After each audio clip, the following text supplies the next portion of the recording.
Welcome to the From a Loving Place with author Rachel Wolf podcast. Here, I'm all about what we can change. Our perspectives are our power or our prison.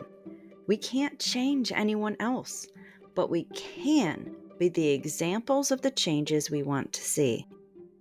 What you will get on this podcast is series and episodes that will encourage self-awareness, shifts in perspective, and actions to move us away from the energy of fear, lack, and separation and into the energy of love, abundance, and peace. I hope you enjoy the journey. The Listening with Love series is back.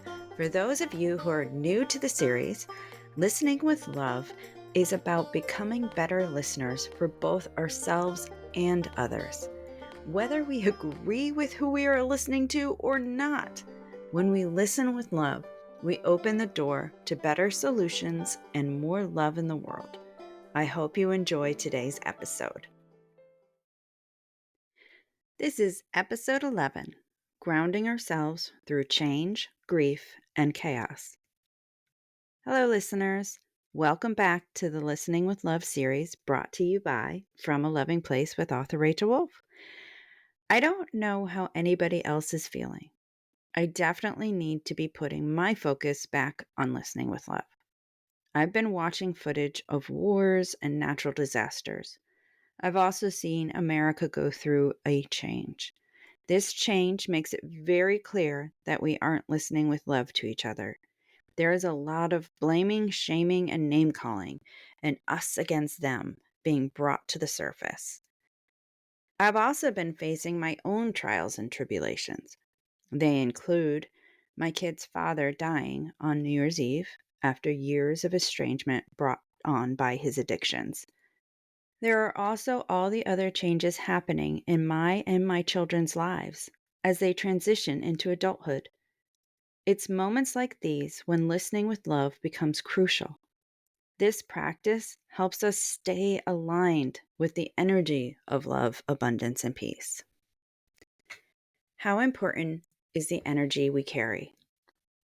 We are carrying around whatever energy lives inside of us. We can lie to ourselves and others with our words, but our energy never lies. When our energy comes from fear, lack, and separation, it creates more of that energy in the world. If it's coming from the energy of love, abundance, and peace, it creates more of that energy in the world. There is no judgment in this. It's just the way energy works. What's important is that we are aware of where our energy is and what we are doing with it. Change, grief, and chaos travel together. It's crucial to stay self-aware during these times if we want the change to be for the highest good. We need to take responsibility for our own energy and how we use it if we want positive change. When I say positive change, I don't want this to be confused with toxic positivity. With change comes grief and chaos, and it's important to honor all of it. It's all a part of the journey for a reason. Personal growth is the reward. Suppressing and numbing the hard stuff traps us in fear, lack, and separation. This happens even when we speak positive words. Once again, the energy doesn't lie. Our words do. Shoving it down keeps us locked in stories that make us feel there is a giant void. That's when we become vulnerable prey for those narcissists and sociopaths in the world. They need us to feel like victims so that we hand our power over to them. Then they can use us to do their dirty work. It's a vicious cycle that all comes from aligning our energy with fear, lack, and separation. I've been trapped in this cycle before. I spent decades as a shadow of myself, thinking someone else held my worth. When I feel myself slipping into that energy field, I know I need to do something different. I want to feel capable of listening with love. That's why it's time to get really honest with myself. That's where it needs to start. That's why this episode is about getting realigned through grounding. If I want to listen, I need to identify what's keeping me from being in the here and now. For me, I know it has to do with all the changes, grief, and chaos. Has anyone else been going through lots of changes? The last few years have been full of changes for me. Yet, in some areas of my life, things didn't feel like they were moving at all. In the last few months, I've gone through more changes than I know what to do with. Everything seemed to start moving at once and fast. So, not only am I seeing the chaos in the outside world, I'm navigating it within my inner network. The changes involve career, living situations, both kids graduating, relationships, new books coming out, loss of my children's father, just to name a few. For someone with OCD, ADHD, and PTSD, I'm not going to lie and say this has been easy to navigate. Did I mention I'm also going through perimenopause too? I only tell you this because you might have to navigate fun things that affect your reasoning. You are not alone. There's a lot going on in the world. Still, we should not dismiss how we each are challenged. Just because we feel like it could be worse doesn't mean our challenges aren't significant. It doesn't mean our feelings aren't valid. I watch too many people dismiss themselves in comparison to other people's problems. This just keeps us in the energy of fear, lack, and separation because of the guilt and or the shame. We must recognize our current state if we don't want that energy to grow within us. Then allow it to move through us in the healthiest way possible. Changes don't make it easy to listen with love. Changes and grief take up a lot of energy. Listening with love can often fall by the wayside. It's really challenging to listen when we have story after story playing in our minds. When our minds are in other places and on other things, just listening can feel impossible. I notice with me, I get into fix it mode. I often interrupt, derail conversations. I cut off others and insist on my own way. I also give advice even when I'm not being asked for it. Let's not forget to mention losing the conversation because my mind isn't there. Am I alone here? Does anyone else experience these things? I often end up having to go back and apologize for not being fully present and available. It sucks. I can't pretend listening with love is coming natural to me right now. It's not. If I could afford to, I would have listen with love tattooed on my forearm. I think I have mentioned that before. Instead, I'm diving into this series again. It's just as much for me as anyone else who finds their way to it. So, where do we begin? Grounding away the chaos. Like I mentioned, I can't listen with love if I'm not present. First, I need the self awareness that I'm not fully there. If I'm not ready to admit that, nothing will work. Then I need to ground myself. I've used and tried many different ways, but these are probably my favorites. There is really no order to them. It just depends on what comes to me when I'm ready to get myself grounded. Maybe something on this list will work for you. Maybe it will spark an idea of something that's worked for you before. Maybe it will inspire something new. Trust whatever comes to you. When we ask for guidance, our intuition starts leading us exactly where we need to go. Listening to our bodies, minds, and souls is essential to this process. So let's begin. First, mindful exercises. What's right in front of me? If I'm caught off guard, I need to get present fast.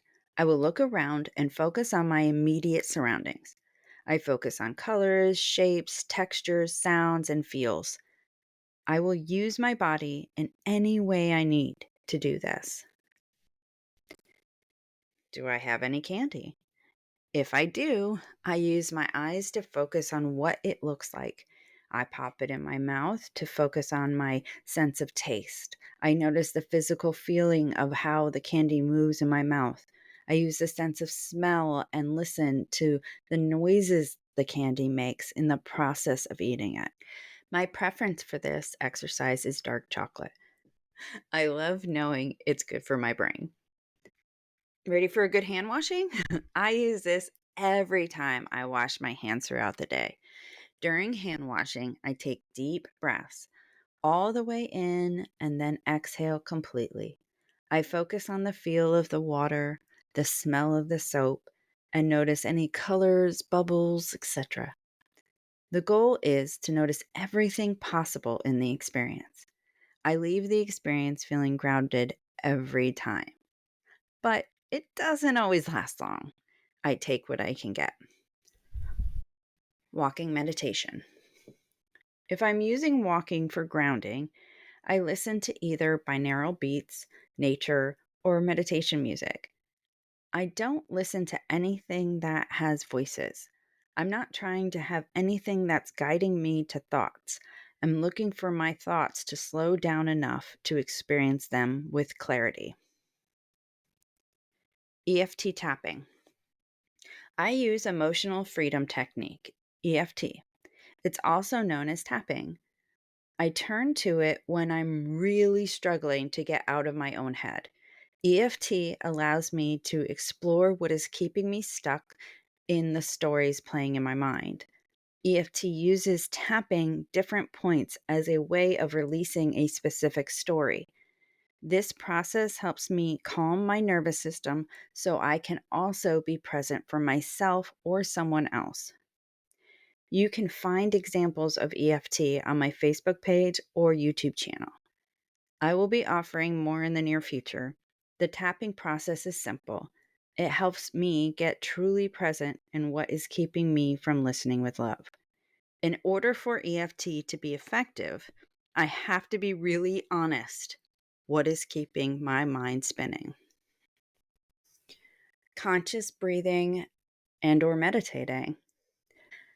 I spent years feeling overwhelmed by just the word meditating until someone told me to just take 3 conscious breaths.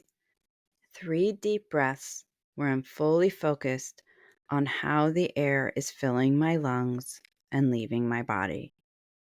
Then, from there, if I need it, I continue conscious breathing and staying present with my breath. This process slows everything down, body, mind, and soul. I use this a lot while I write blogs and books. I'm using it right now.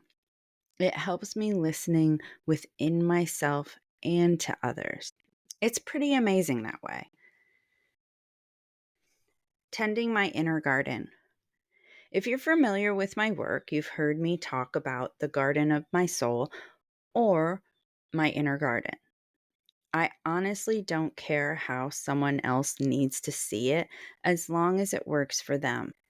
Tending my inner garden is me acknowledging what I need to weed out or nurture more to listen. It helps me see things in a visual way. I can make this process physical by weeding, planting a seed, or nurturing my garden outside.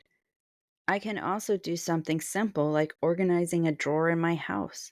The simple act of getting rid of unnecessary things helps me clear my mind. By making space for what I need, I create mental clarity. There are many different tools to ground ourselves. We have to find ones that work for us. I can't tell you how many times people tell me, you have to do. Sometimes people's suggestions work, and other times, not only don't they work, but they don't feel right to me. This just makes listening even harder. I don't hold resentment toward the people giving me advice. Most likely it worked for them or someone they know at one point or another. Feel free to try the suggestions or not. That's up to you because it's your journey. Even if sometimes I talk in ways of have tos, that's just me trying to work through my own stuff. In order for me to listen with love, I have to acknowledge that. Yep, I meant to do that. The key to it all is listening to ourselves with love. That's how we show up best for others. If something we try doesn't work and we aren't able to listen with love, apologize and try again. Apologizing is important because it shows the person we truly want to show up for them. We are going to get triggered by our own stuff sometimes. The best we can do is try better next time. Just take accountability and responsibility and move on. Every step we take matters. It can be a learning or growth experience. It can also help launch us forward in ways we never imagined. It's all a journey, and we can only ever take one step at a time. Join in. What grounding exercises work for you? How do you feel you are doing at listening with love? Has this episode been helpful to you? If you like what you listen to, make sure to subscribe on your preferred platform. If you haven't yet, grab your copy of Letters from a Better Me in print, audiobook, or ebook. You can also pre-order your copy of Tending Your Inner Garden from Amazon today. Until next time, I wish you love, abundance, and peace.